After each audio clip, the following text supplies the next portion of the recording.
Hello Longhorns, this is the Test 2 review for sequences and series, permutations, combinations, and binomial theorem. So for question 1, we see that a child building a tower with blocks uses 28 for the bottom row. Each row has 2 fewer blocks than the previous row. Suppose that there are 10 rows in the tower. The first question you have to answer is this a geometric or arithmetic sequence series? Okay, well this right here is your clue. If you notice right here, this is a plus sign. So as soon as you see that there is a plus sign in your operation, you should notice that this is going to be arithmetic. So just so you know, the order of these questions may not be the same on the test, so just make sure that you read the question and that you answer it according to what the equation is. Okay, question B. How many total blocks did the child use to build the tower? In this case, you can use your calculator to sum this sequence. And we need to use the numbers that are given to us in the problem. We have 10 rows, so the number on top here is going to be 10. We're going to start with n equals 1 down here at the bottom of our sigma, and our equation is going to be written exactly the way you see it typed right here on this page. So we are going to type it into our calculator exactly like that.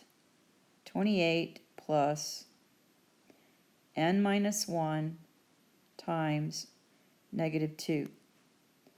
All right, and when you do that and you hit equals, you should get 190. So it'll take 190 blocks to build this tower of 10 rows. Now, if the child wanted to add an 11th row, how many blocks would be needed?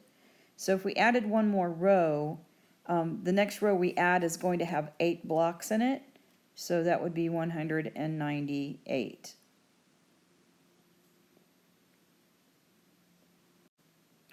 Okay, for question 2, an insect colony is growing in such a way that each new generation is 1.25 times larger than the first. Suppose the first generation has 100 insects. This would be the equation for this situation. Is this a geometric or arithmetic sequence or series? Well, this is geometric, and the way we know that it's geometric is because this equation right here is exponential. So if you have an exponential equation, that means that your sequence is geometric. Geometric. Okay, so the questions are, how many insects will be in the 5th generation? You can type this straight into your calculator.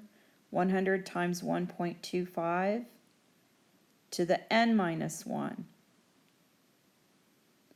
So n is 5th, so 5 minus 1 would go up here in your exponent. Okay, so after calculating, I got 244. So after 10 generations, what will the total number of insects be? All right, so 100 times 1.25 to the 10 minus 1, which is just 9, that equals 745. Okay, so it appears we have 2 question 2s. This is a formatting issue. We're going to have to fix that before the test. Anyways, we are going to have the same kind of questions on the test. The tests may not be in the same order, so just make sure you know how to do each kind of problem, regardless of the number. All right, so this one says number 2 again. Calculate the following. So again, you're going to put this summation into your calculator. So if you go to the calculate screen and then you push menu, you're going to go to the menu for calculus, And then in that menu, you're going to go to Sum. And you click on Sum, and at that point, the summation notation comes up on your calculate screen, and then you enter this information into the little boxes that are there on your calculator. Now, I just want to make one comment here about this part right here. You need to be very careful when you put that into your calculator. If you have any issues with your calculator, make sure that you raise your hand and ask for help. But I'm going to recommend that you practice as much in class as possible with a calculator before the test. Okay, so the answer is 229,125,601. Please practice this in class tomorrow before the test on Thursday, because if you don't practice it in class and you don't know how to enter this properly into the calculator, I'm not going to help you. And then you're going to have to do the calculations by hand. You'll have to calculate each term individually and then add them all up together. All right, so number 3, we're going to calculate the following factorial. Again, you can put this in the calculator. Again, I am not going to tell you where the factorial button is. If you haven't practiced in class and you didn't bother to pick up a calculator and give it a try, then do not ask me on the test what number or what button you're supposed to push. If you don't remember what button to push, you can always do this by hand. Okay, this can be reduced by hand. We're going to do 9 times, not factorial, 9 times 8 factorial over 8 factorial times 4 factorial. And this 8 and this 8 factorial cancel out. So you're left with 9 over 4 factorial, which is the same thing as 9 over 4 times 3 times 2 times 1. Now we can reduce this 9 to 3, and our final answer is going to be 3 over 8.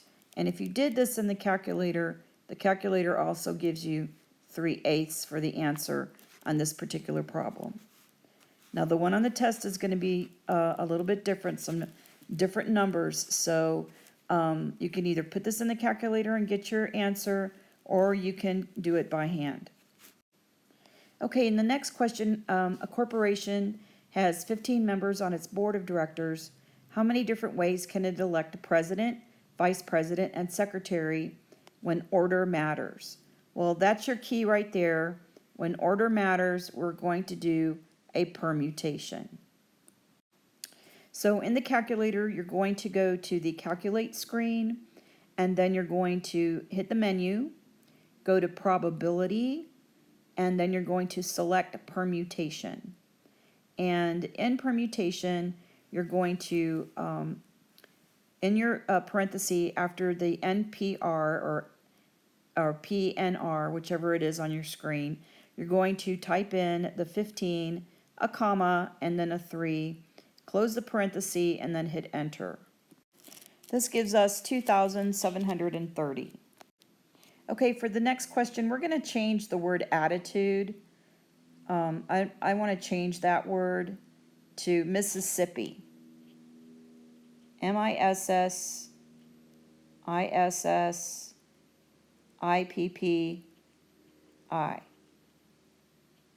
Okay, so for a distinguishable permutation, we need to count up the total number of letters that we have.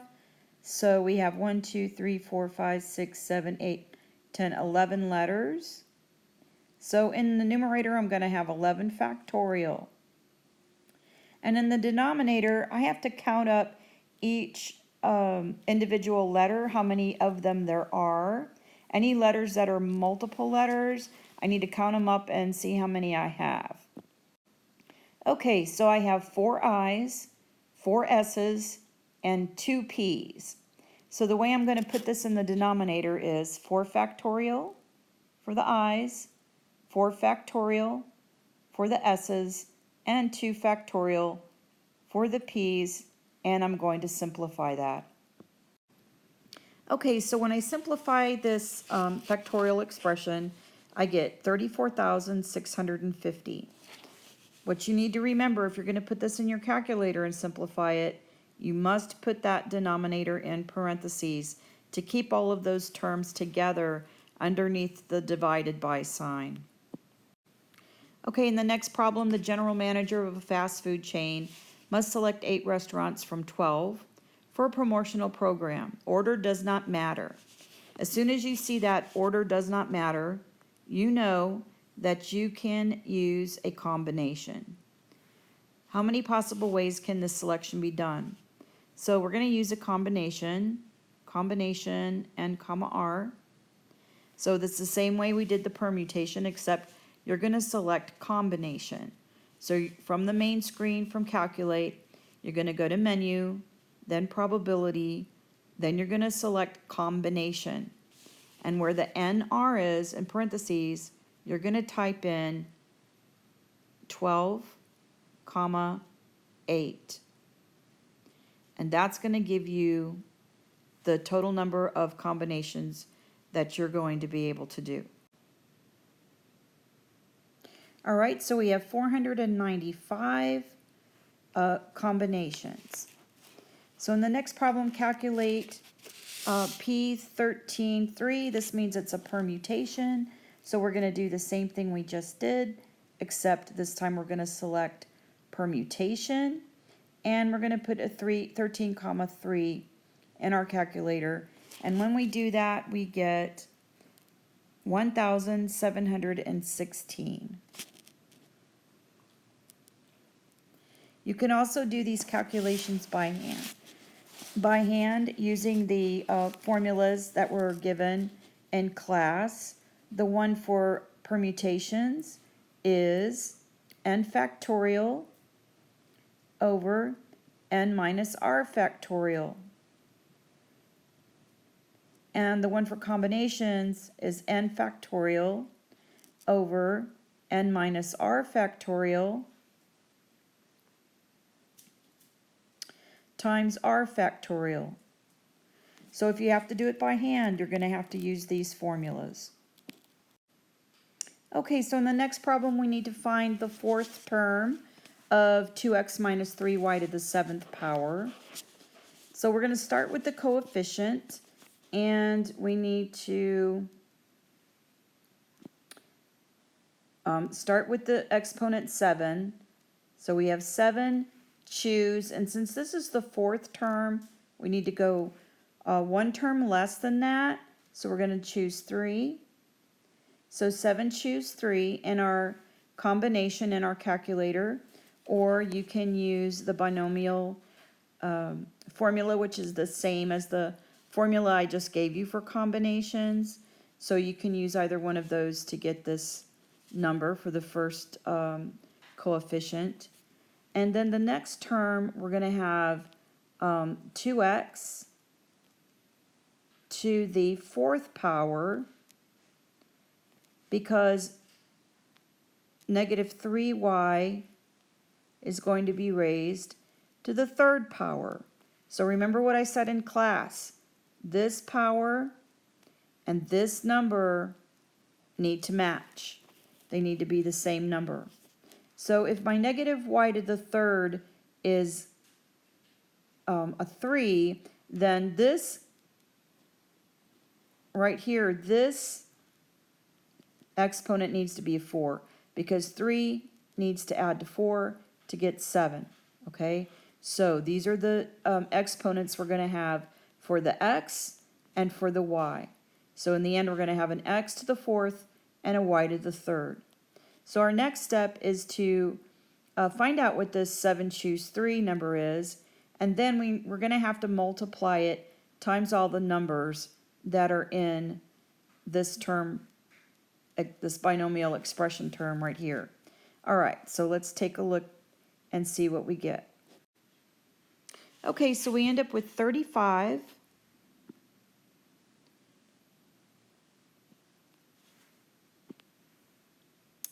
and we're going to have to multiply that 35 times 2 to the 4th power. 2 to the 4th power is 16 times, and then we have to also multiply by a negative 3 to the 3rd. Negative 3 to the 3rd is negative 27. So this is going to be the coefficient in front of our final term. So let's go ahead and multiply that together. We get negative 15,120. And then we just write our x and y terms. X to the 4th, y to the 3rd.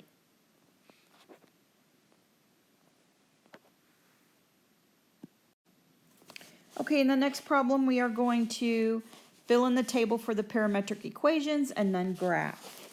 All right, so let's first of all take a look at our unit circle.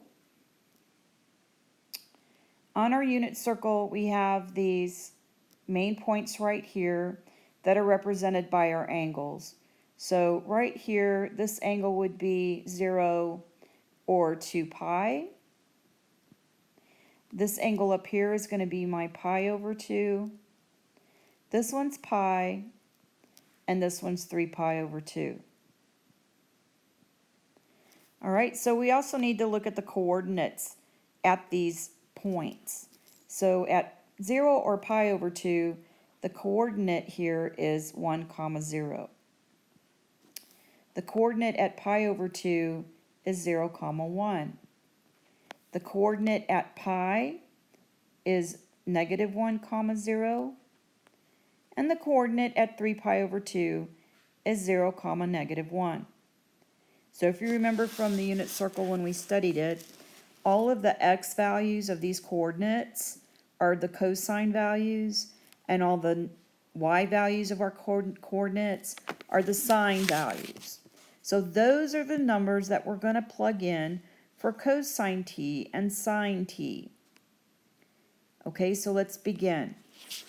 If we're at 0, which is right here,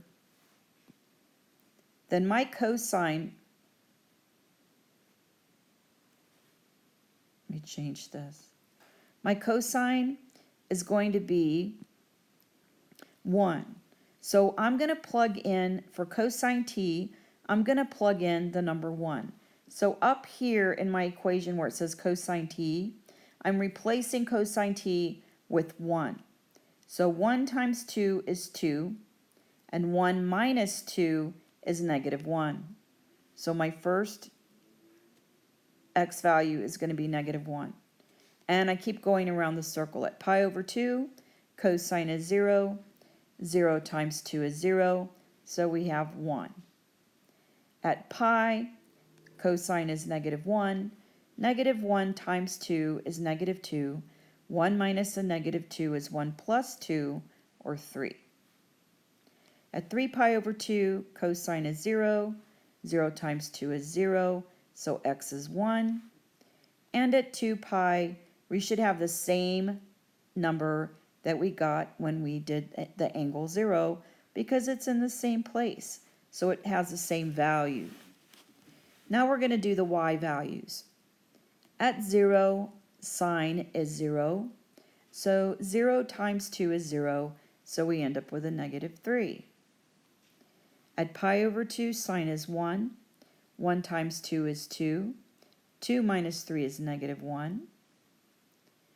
At pi, sine is 0. 0 times 2 is 0, so that leaves us with negative 3. And at 3 pi over 2, sine is negative 1. Negative 1 times 2 is negative 2. And negative 2 minus 3 is negative 5. And again, we're back at 2 pi, which is the same thing as 0, so we should get a negative 3 here. So now that I have all my coordinates, I'm going to go ahead and graph my x and y coordinates together on my Cartesian graph. Okay, so here I've graphed the first 4 points, and the 5th point here is going to be the same as the first point. So we end up back at the same place we started. So we're starting at negative 1, negative 3. That's this point right here. So we're starting here, and then we go to point 1, negative 1. So at point 1, negative 1, we're here. And then we go to 3, negative 3. 3, negative 3 is here. And then we go to 1, negative 5. 1, negative 5 is here. So you see if I go around my ellipse, you can see the direction in which I'm going is clockwise. So because this is an ellipse, actually this is a circle, and because we're going clockwise, and this is a parametric equation, I really need to draw my curves with the arrows showing the direction that we're going. So I'm going to go ahead and draw those in. Well, not very well, unfortunately. So you draw in your lines, you draw arrows showing the direction that your ellipse turns. You could be going clockwise or you could be going counterclockwise. So you need to pay attention to which way your ellipse or circle is turning. Okay, in the next problem, we're going to write a set of parametric equations for the given rectangular equation. So remember, we're going to use the identity, the Pythagorean identity here, cosine squared t plus sine squared t equals 1. And we're going to use this Pythagorean identity for both of the next two problems. So the first one, we have a parametric and we need to change it to a rectangular. So what we're going to do is we're going to equate the x minus 3 squared over 9 to the cosine squared t, and the y minus 2 squared over 16 to the sine squared t. And we're going to rewrite those so that we solve for x and y, so we end up with two parametric equations. So let's do x first. Okay, so here I've drawn x minus 3 squared over 9. X minus 3 squared over 9 equals cosine squared t. So in order to solve for x and put this in a parametric equation, I need to take the square root of both sides. So I'm taking the square root of the whole thing. So that leaves me with x minus 3 over 3 equals cosine t. And now I'm just going to solve for x. So I'm going to multiply both sides by 3 and add 3. And the result is going to look like this. X equals 3 cosine t plus 3. So I multiplied both sides by 3, and I put this 3 that's in the denominator, I put it here next to the cosine in front of the cosine t, and then the minus 3 here, I added it to both sides, and I put it down here in the end. So I end up with 3 cosine t plus 3. This is going to be my x term. Or my x equation for my parametric. The next one I'm going to do is y. Okay, so we have y minus 2 squared over 16 equals sine squared t. I'm going to take the square root of both sides. When I do that, I get y minus 2 over 4 equals sine t. And then I just solve for y. And what we end up with is y equals 4 sine t plus 2. So our two parametric equations are x equals 3 cosine t plus 3 and y equals 4 sine t plus 2. And the next problem, we're going to eliminate the perimeter and write in form of a rectangular equation. So we're going to do exactly what we just did in reverse. So we're going to set our x equation equal to cosine t and our y equation equal to sine t. Okay, so here you can see I have x over 4. I divided both sides by 4. I got x over 4 equals cosine t. And then here for the y, I divided both sides by 3. I have y over 3 equals sine t. And now I have to square both sides. So I'm kind of doing the opposite of what we just did. Okay, so when we square sine, it's going to go after the cosine and the sine right here before the t. That's where the square goes.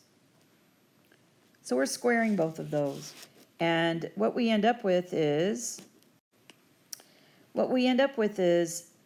x squared, right here, x squared, over 4 squared 16 plus y squared over 3 squared, which is over 9. That equals 1. Don't forget the equals 1. So this right here would be our rectangular equation written from the parametric equations. Good luck on your test, Longhorns, and what I might recommend is that you print an extra copy of the review for yourself and try to do it on your own without looking at the video or without looking at your answer key, and see how many of the problems you can do on your own without assistance. This will help reinforce what you need to know for the test. So good luck on the test. You can do this, Longhorns. We're almost finished.